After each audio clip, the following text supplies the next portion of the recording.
All right, welcome. We're going to jump right into a really fascinating idea from philosophy today. What if learning isn't actually about finding something new? What if it's all just remembering something you've known your entire life? Let's get into it.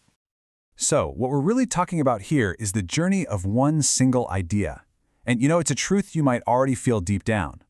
We're going to kick things off with a simple, almost everyday puzzle, but one that's going to force us to question, well, everything we think we know about knowledge itself. Okay, so here's the puzzle. Think about this for a second.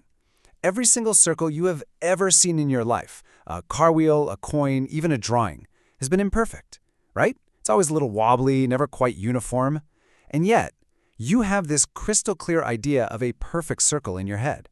So, my question is, where did you get that from? How can you know what perfect is if you've never seen it? This is the exact problem that the great philosopher Plato was obsessed with solving. And Plato's answer? It's this one big idea called anamesis. And look, this concept, it completely flips the script on what it means to learn. It basically says you're not a blank slate. You're not acquiring new knowledge from scratch. No, instead, you are just recovering truths that are already inside you, just lying dormant. They're truths your soul has, well, forgotten. So, how is this supposed to work exactly? Well, Plato laid it out as a kind of four-step journey for the soul. Step 1. Before you were born, your soul was just hanging out, contemplating these perfect universal forms. The form of a perfect circle, the form of justice, and so on. Step 2. Your soul is born into a body, and the shock of that experience makes it forget everything. Total amnesia. Step 3. Now you're going through life, and you see all these imperfect copies of things, like a wobbly drawing of a circle. And then step 4, seeing that flawed copy triggers a memory, and you finally recollect the perfect form you knew all along. Okay, but here's the catch. For this whole thing to work, you have to buy into a pretty massive assumption. And it's this: the soul has to be immortal.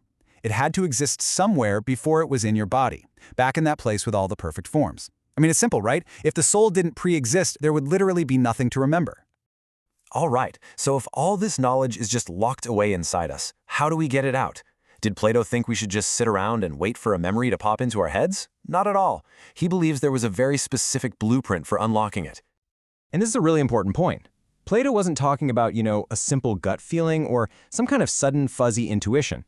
He was after what he called hard philosophical knowledge. We're talking about truths that are rigorous, provable, and you can only get to them through some serious, intense, sustained, mental heavy lifting. So what was the tool for the job? Well, it was the Socratic method. You've heard of it, right? That relentless process of question and answer that's designed to just tear down all your assumptions.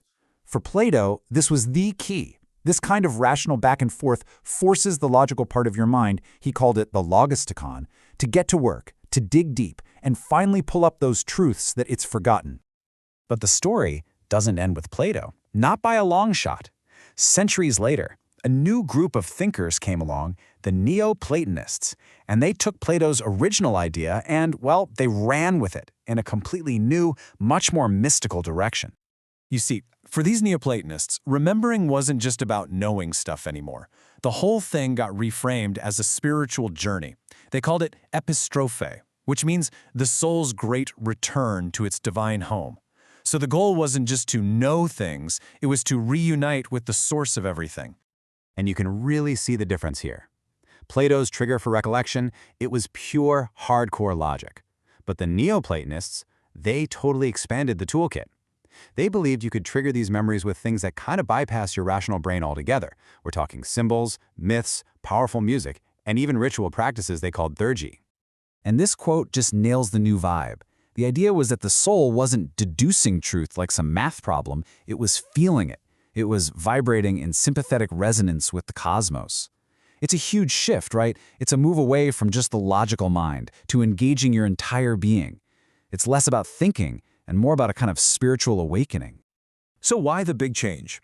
Well, this whole shift really suggests that the Neoplatonists looked at pure logic, Plato's logistikon, and thought, you know what? It has its limits. Sure, logic can get you pretty far, but it couldn't take you all the way. It couldn't get you to that final, ultimate union with the divine. For that last leap of faith, the soul needed something more immediate, more powerful, catalyst that could speak to its deepest, most ancient self long before logic even entered the picture.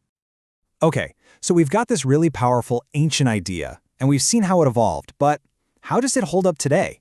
what happens when you put this theory up against modern science? Let's bring it into the 21st century and see what happens. So modern psychology basically comes at this with two major counter-arguments. First, there's this idea of abstraction. It says we don't need some mystical pre-existing memory of a perfect circle. Our brain is just really good at looking at hundreds of imperfect circles and abstracting the general perfect idea from them. And second, there's conditioning. This theory says our perception isn't based on some universal, unchanging forms at all. Instead, it's actively shaped and molded by the environment and culture we grow up in.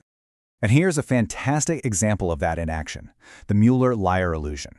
Now those two horizontal lines, they are the exact same length, but I bet they don't look like it to you. Now think about it. If our idea of a line was based on some innate, perfect form, we should all perceive this the same way, but we don't.